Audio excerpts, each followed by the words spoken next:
Nós temos também o contrato de meio e o contrato de resultado, duas modalidades previstas no nosso ordenamento jurídico brasileiro e que causam vários questionamentos e indagações por parte do judiciário e por parte dos seus clientes. Por quê? O contrato de meio é aquele contrato que você firma com o seu cliente, se comprometendo a aplicar todos os meios necessários para alcance do resultado. Já o contrato de resultado, você se responsabiliza de entregar o resultado desejado pelo seu cliente. Então, imagina a seguinte situação. Chegou um cliente no seu consultório, no seu estabelecimento, desejando fazer um bronzeamento saudável e você firma um contrato de meio. Esse contrato ele está se obrigando a aplicar todos os meios. O que seriam esses meios? Os produtos adequados para conseguir atingir um resultado satisfatório aí aos olhos do seu cliente. Já um contrato, ou melhor dizendo, a responsabilidade de resultado, é aquela responsabilidade onde o profissional se compromete a entregar o resultado ao cliente. Então, se o seu cliente chegou no seu consultório e você diz para ele que a pele dele, a partir de tantas sessões de bronzeamento vai ficar com determinado aspecto, com determinada coloração, você é obrigado a entregar esse resultado para ele. Caso você não entregue, você não cumpra com o combinado, você vai estar diante aí de uma responsabilidade civil de resultado. E pode ocorrer, então, a sua punição e indenizar esse cliente que não teve o resultado esperado alcançado. Mas um aspecto importante que nós precisamos compreender é as situações onde vai acontecer um dano, mas você profissional não vai ser responsabilizado. Pois é, existe duas opções previstas pela legislação consumerista, que é por meio do Código de Defesa do Consumidor, que regula as relações entre fornecedores e consumidores. Lembrando que você, como um profissional da estética, se enquadra como um fornecedor para o Código de Defesa do Consumidor e o seu cliente se enquadra como um consumidor, alguém que está prestando um serviço e uma outra pessoa que está adquirindo esse serviço. Ou seja, nós estamos diante de uma relação de consumo que é regulamentada pelo Código de Defesa do Consumidor. E esse código, ele vem falando que existe duas possibilidades que podem acontecer de ocorrer um dano, no caso prático, e você como profissional não ser responsabilizado. A primeira possibilidade, previsão do Código de Defesa do Consumidor é quando o resultado não é alcançado por fatores alheios que não tem nada a ver com a sua conduta. Então, imagina o seguinte: você comprou determinados produtos que são autorizados pela Anvisa, que possuem qualidade testada para alcançar os resultados que o seu cliente deseja obter. Você faz a aplicação desses produtos na pele do seu cliente, mas por algum problema no lote de fabricação desse produto, o resultado esperado não acontece. Então, nós estamos diante do quê? De um dano. Você firmou um contrato com o seu cliente, seja um contrato de meio, um contrato de resultado, e você não conseguiu fazer com que esses produtos utilizados alcançassem as expectativas do seu cliente. Ou seja, você causou, consequentemente, um dano no seu cliente. Nessa hipótese que você conseguir comprovar que os produtos utilizados eram produtos de confiança, mas por problema do fabricante, em algum problema no lote, algum problema de fabricação, o produto não teve eficácia, você está livre, você não será responsabilizado por meio da responsabilidade civil, é o que prevê a primeira hipótese de excludente de ilicitude. Lembra dessa palavrinha que está lá no artigo 14 do Código de Defesa do Consumidor. A segunda hipótese também se encontra no artigo 14 do Código de Defesa do Consumidor e também vem falando sobre uma excludente de ilicitude, uma excludente de responsabilidade civil, que é quando o resultado não é alcançado por culpa exclusiva, presta atenção nisso, exclusiva do consumidor ou de terceiro. Então, imagina a seguinte situação. Chega um cliente no seu consultório desejando fazer um bronzeamento e você faz um contrato de resultado dizendo que após tantas sessões esse cliente vai atingir a cor, as expectativas que ele deseja por meio do bronzeamento. E ok, você entregou esse resultado, seu cliente saiu do seu consultório feliz e satisfeito com o seu bronzeamento. No entanto, no dia seguinte, esse cliente resolve por alguma loucura, vamos dizer assim, que passa em sua mente, passar óleo de cozinha na pele e fica lá por 30 minutos no sol. E isso causa algumas queimaduras, algumas bolhas por todo o corpo desse cliente aí que tomou sol usando, né, óleo de cozinha. E decepcionado com o resultado obtido depois desse episódio, ele fica revoltado e diz que você, profissional, foi incompetente, não entregou o resultado que ele desejava e agora ele está com todos esses problemas em sua pele. Agora me diz uma coisa, foi isso que aconteceu? Você, como profissional da estética, teve alguma culpa ou agiu com alguma forma de dolo para ocasionar esses problemas ao seu cliente? Não. Esses problemas foram ocasionados por culpa exclusiva do seu próprio cliente, que resolveu passar óleo de cozinha e ficar tomando sol e teve essas queimaduras. Então, quando acontecer algum fato que você cumpriu com a sua parte, você agiu por meio dos princípios da bioética, por meio dos princípios da ética, por meio das normas de biossegurança, e você entregou esse resultado ou você aplicou todos os meios necessários que faziam parte da sua competência e por culpa exclusiva do cliente, ele fez determinado ato lá e estragou o resultado entregue por você profissional, você não será responsabilizado. E essa garantia está prevista no Código de Defesa do Consumidor aí para garantir que você profissional também não seja injustiçado diante de atitudes irresponsáveis dos seus clientes. Além de todos esses requisitos que estão dispostos no Código de Defesa do Consumidor, é importante a gente compreender o funcionamento do profissional liberal. E quem é o profissional liberal? Bom, o profissional liberal é aquele profissional que ele atua por si só. Ele não existe uma hierarquia de submissão a um chefe, a um superior ou a uma pessoa jurídica. Ele atua por meio da sua própria personalidade, por meio do seu próprio nome. E como que fica a responsabilidade civil desse profissional liberal, que é prevista no Código de Defesa do Consumidor também? Bom, nós vimos que nós temos a responsabilidade civil objetiva e nós temos a responsabilidade civil subjetiva. Lembra que por meio da responsabilidade civil subjetiva é preciso provar que o profissional ele agiu por meio da culpa, seja por negligência, imprudência ou imperícia e ocasionou dano? E é isso que diz o Código de Defesa do Consumidor. Todo profissional liberal que atua em seu próprio nome, sem estar subordinado a uma pessoa jurídica ou a um chefe, um superior, ela vai responder por meio da responsabilidade subjetiva, que precisa existir a comprovação que ele concorreu com atos que causou o dano ao seu cliente.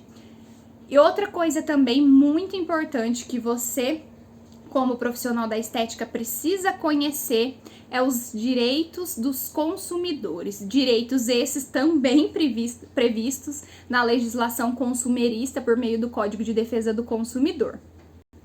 Esses direitos são previstos no artigo 6º do CDC, Código de Defesa do Consumidor, e vem dizendo ali que os consumidores eles têm direito à informação, à clareza, a todos os atos que tragam segurança para que ele possa se submeter aos procedimentos ofertados por você, profissional da estética. Além disso, também existe alguns deveres seu como fornecedor ao seu cliente que a legislação também prevê. E os direitos básicos dos consumidores é o direito à vida, o direito à saúde, o direito à segurança, o direito de não ser submetido a cláusulas abusivas ou extravagantes aí que venham a infringir a própria dignidade desse consumidor. Ou seja, lembra que a gente trabalhou lá no início sobre a dignidade da pessoa humana, que é o princípio da Constituição Federal, que é a lei que regulamenta todas as outras leis? Pois é, o Código de Defesa do Consumidor, ele está abaixo da Constituição Federal e ele diz justamente sobre isso, que nós precisamos, como fornecedores, no caso vocês, os profissionais de estética, agir por meio da proteção à saúde, à segurança, à vida, à integridade dos seus clientes para assegurar a própria dignidade da pessoa humana. Então, vocês viram como é importante todos os questionamentos e todas as regras que nós discutimos até aqui? E uma dica super importante para você: você conhecendo os 3 princípios da bioética, princípio da beneficência, princípio da autonomia e princípio da justiça, e aplicando esses princípios no seu cotidiano profissional, você vai estar agindo de forma ética e, consequentemente, também vai estar cumprindo as normas de biossegurança, e isso vai evitar que danos ocorram em prol dos seus pacientes e seus clientes, que são os consumidores, e você, consequentemente, não vai ser responsabilizado, não vai responder um processo judicial por um dano aí cometido contra a vida ou a saúde ou a integridade física do seu cliente. Mas e quando a gente fala de uma lei específica para o profissional da estética? Bom, nós temos uma lei, que é a Lei 13.643 de 2018, que traz apenas 10 artigos para falar de todas as regulamentações necessárias para o profissional da estética. E vamos ler essa lei para a gente compreender o que ela diz? Bom, o primeiro artigo diz assim: essa lei regulamenta o exercício dos profissionais de esteticistas, que compreende esteticistas e cosmetólogos, e de técnico em estética. Artigo 2º. O exercício da profissão de esteticista é livre em todo o território nacional, observando as disposições dessa lei. Então, essa lei vem assegurando que a profissão de esteticista ou cosmetólogo, ela pode ser exercida em todo o território nacional. Não será vedado que você exerça essa profissão. Além disso, essa lei no artigo 3º vem dizendo assim: considera-se técnico em estética o profissional habilitado em, inciso 1º, curso técnico em concentração em estética oferecido por instituição regular de ensino no Brasil, inciso 2º, curso técnico com concentração em estética oferecida por escola estrangeira, com revalidação de certificado ou diploma pelo Brasil em instituição devidamente reconhecida pelo Ministério da Educação. Artigo 4º. Considera esteticista e cosmetólogo o profissional. Inciso 1º, graduado em curso de nível superior com concentração em estética e cosmética ou equivalente, oferecido por instituição regular de ensino no Brasil devidamente reconhecida pelo Ministério da Educação. Inciso 2º, graduado em curso de nível superior com concentração em estética e cosmética ou equivalente, oferecido por escola estrangeira, desde que esse diploma seja validado no Brasil por uma instituição devidamente reconhecida pelo Ministério da Educação. Artigo 5º, estamos aí no meio da nossa lei. Compete ao técnico em estética. Agora nós estamos falando das competências do esteticista. Inciso 1º, executar procedimentos estéticos faciais, corporais e capilares, utilizando como recursos de trabalho produtos cosméticos, técnicas e equipamentos com registro na Agência Nacional de Vigilância Sanitária, a Anvisa. Inciso 2º, solicitar, quando julgar necessário, parecer de outro profissional que complemente a avaliação estética. Inciso 3º, observar a prescrição médica ou fisioterápica apresentada pelo cliente ou solicitar, após exame da situação, a avaliação médica ou fisioterápica. Artigo 6º, estamos indo para o final da nossa lei, para vocês terem uma noção de como ela é curtinha. Compete ao esteticista ou cosmetólogo, além das atividades descritas no artigo 5º, então todas essas 3 competências que a gente leu no artigo 5º, o profissional da estética também pode ele pode ter responsabilidade técnica pelos centros de estética que executam e aplicam recursos estéticos. Inciso 2º, ele pode ser responsável pela direção, coordenação, a supervisão e o ensino de disciplinas relativas a cursos que compreendem estudos com concentração estética ou cosmetologia, desde que observadas as leis e as normas regulamentadoras da atividade docente.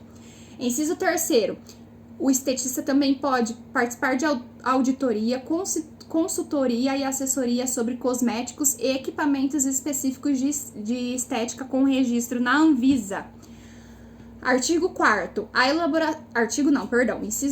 a elaboração de informes, pareceres técnicos, científicos, estudos, trabalhos e pesquisas mercadológicas ou experimentais relativas à estética.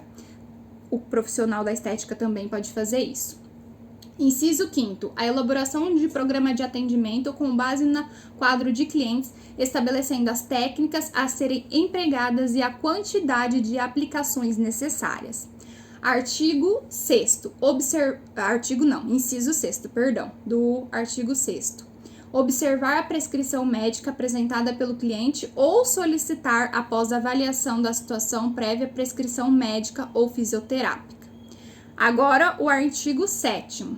O esteticista, no exercício das suas atividades e atribuições, deve zelar pela observância a princípios éticos. Lembra que nós estudamos os princípios tanto da bioética quanto os princípios da ética. Ele precisa zelar pela relação de transparência com o cliente, prestando-lhe o atendimento adequado e informando-o sobre técnicas, produtos utilizados e orçamento dos serviços. E também deve zelar pela segurança dos clientes e das demais pessoas envolvidas no atendimento, evitando exposição a riscos e potenciais danos. Lembra das normas de biossegurança? É justamente para você preservar a segurança dos seus clientes e de todas as pessoas envolvidas no seu atendimento. Artigo 8º. O esteticista deve cumprir e fazer cumprir as normas relativas à biossegurança e à legislação sanitária. Você precisa ser responsável e aplicar todas as normas de biossegurança que nós discutimos aqui. Lembram delas? Pois é. Artigo 9º. Regulamentando disporá sobre a fiscalização no exercício da profissão de estética e sobre as adequações necessárias à observância do dispositivo nessa lei. Artigo 10º, a lei entra em vigor na data da sua publicação, que foi publicado em 2018 e desde então essa lei está vigente, com 10 artigos falando sobre as competências e o que o profissional de estética pode fazer diante da sua formação. E vocês perceberam que a lei fala que vocês precisam agir por meio dos princípios da ética e vocês precisam aplicar as normas de biossegurança no seu cotidiano profissional.